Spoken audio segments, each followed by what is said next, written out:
श्री शिवाय नमस्तुभ्यम। हर हर महादेव। दोस्तों, जैसा कि आपको पता है कि अधिक मास बहुत जल्दी संपूर्ण होने वाला है। अगर आप इन तिथियों में उपाय कर चुके हैं तो अच्छी बात है। अगर आपने ये मौका खो दिया तो अब आपके पास मौका है इन तिथियों के अंदर गुरुजी के बताए हुए उपायों को करने का। 12 से 15 अगस्त तक आप इन उपायों को कर सकते हैं, क्योंकि 12 की कमला एकादशी, 13 का प्रदोष, 14 का जो है शिवरात्रि और 15 को अमावस्या है। तो इन विशेष तिथियों में आपको लंबी बाती के दीपक का उपाय करना है। तो सबसे पहला उपाय जो आता है वो है 5 दीपक का उपाय। अब मन में प्रश्न उठता है कि इसको कब और कैसे करना है। हम आपको सब बताते हैं। आपको आटे के दीपक बनाने हैं और वो लंबी बाती के होने चाहिए। इसके लिए आप गाय के घी का प्रयोग कर सकते हैं। आप इन उपायों को इन 5 दिन में कर सकते हैं। आपको जो दीपक जगाने हैं वो आप चाहें तो घर के मंदिर में जगा सकते हैं, या फिर मुख्य द्वार पर, या फिर आप किसी शिवालय में जाकर भी जगा सकते हैं, तुलसी माता के क्यारे के पास, या फिर बेल के पेड़ के नीचे, आंवले के पेड़ के नीचे। जहाँ भी आपको सुविधा मिले वहाँ पर आप इन दीपकों को प्रज्वलित कर सकते हैं। पर ध्यान रहे, अगर आप मंदिर में दीपक जलाकर आ रहे हैं तो वहाँ पर आपको उन्हें प्रवाहित करने की आवश्यकता नहीं है, क्योंकि मंदिर के रखरखाव वाले वो अपने सुविधा के अनुसार उन्हें प्रवाहित कर देंगे। हाँ, बाकी जगहों पर अगर आप दीपक जगाते हैं तो आपको उन्हें प्रवाहित भी करना है। जो भी आपके पास पुराना दीपक पड़ा हो आप उसका इस्तेमाल कर सकते हैं, वरना सबसे अच्छा है कि आप आटे की दीपक बना लीजिए और उनमें लंबी बाती जो है वो बनाकर रख लीजिए। आपको इन दीपकों को मुख्य द्वार पर भी आप एक दीपक जगा सकते हैं, तुलसी के क्यारे के पास। आपको यह दीपक सीधे हाथ की तरफ जो है बाहर की तरफ करके जगाना है और मन ही मन में अब प्रार्थना करते रहना है कि भगवान महादेव, हम आपकी जो है आराधना कर रहे हैं, आपके नाम से दीपक जगा रहे हैं, हमारी यह इच्छा है, इसे संपूर्ण करें। आप मंदिर के बाहर चौखट में इन दीपकों को रख सकते हैं। बाद में आप इन दीपकों को जो है विसर्जित कर दीजिए। तुलसी के गमले के अंदर दीपक, इन्हें गमले के आस पास जो है रख दीजिए।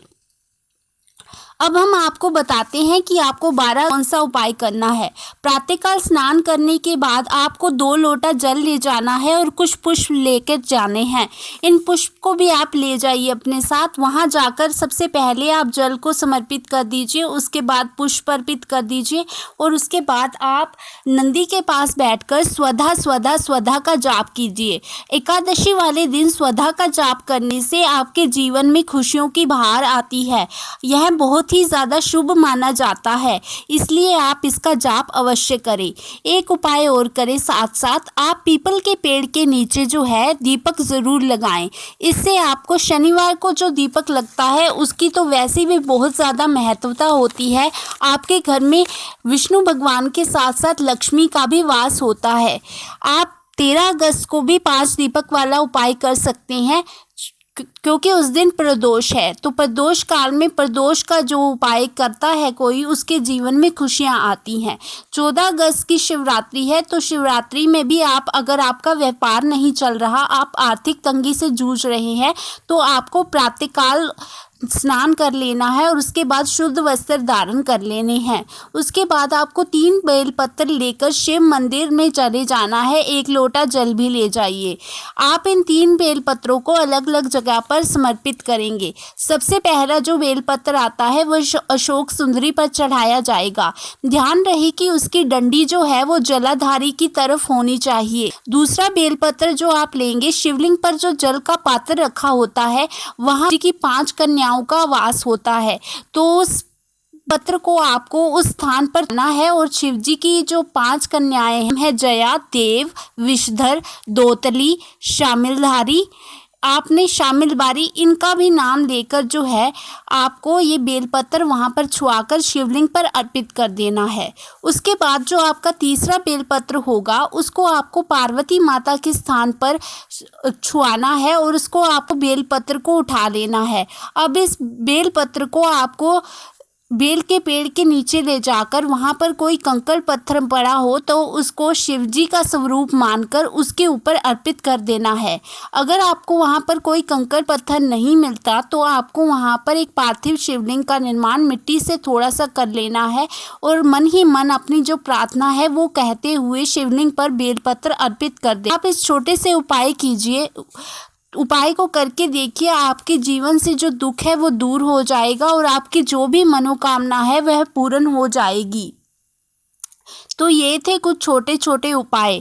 आप 15 अगस्त को अमावस्या वाले दिन भी 5 दीपक का उपाय कर सकते हैं। वैसे ही आटे के दीपक बना लीजिए और वो लंबी बाती के होने चाहिए। उनमें घी भर लीजिए और उनको प्रज्वलित करके आप मंदिर में, शिवालय में कहीं भी रख सकते हैं। अगर आपको ये गुरुजी के बताए हुए उपाय की जानकारी दी हो तो वीडियो को लाइक ज़रूर करें और चैनल को सब्सक्राइब करें।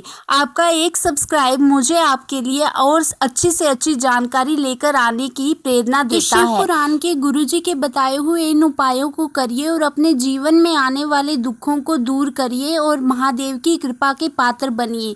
ये आपके पास अंतिम अवसर है क्योंकि अधिक मास बहुत जल्दी समाप्त होने वाला है। सावन और अधिक मास का सहयोग तो बहुत ज़्यादा उत्तम माना जाता है। इनमें किए हुए हमारे छोटे छोटे उपायों का महादेव की कृपा से हमारे जीवन में इतना प्रभाव होता है कि जीवन में जो भी दुख आने वाला हो वो पहले ही टल जाता है। इन उपायों को अवश्य करें।